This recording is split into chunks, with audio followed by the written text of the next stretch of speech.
You can add satellite and aerial imagery as backgrounds to your maps.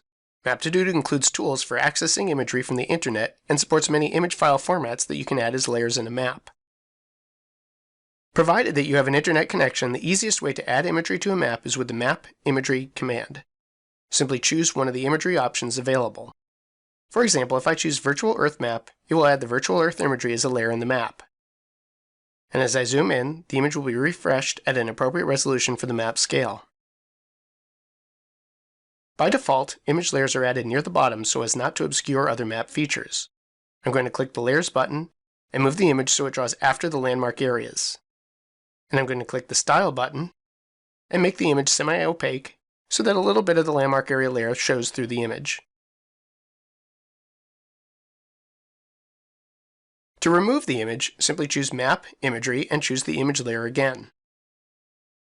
You can also add imagery to your map by using an image file such as a Mr. SID, JPEG, PNG, digital orthophoto, ECW, GIF, or TIFF file. I'm going to go back to the initial scale of Massachusetts, and now click the Layers button. Click Add Layer. Choose the image file format. For example, I'm going to add a Mr. SID image. Choose the image file. I'm going to use this shaded relief image that I downloaded, and click Open. Maptitude adds the image to the list of layers in the map, and when I click Close, redraws the map with the image included. There are several options for image layers. Click the image symbol in the Display Manager to see the Style dialog box for the image. Because this image has a great deal of white space, I can choose to treat white areas as transparent, either from the drop-down list or by using the Color Picker tool.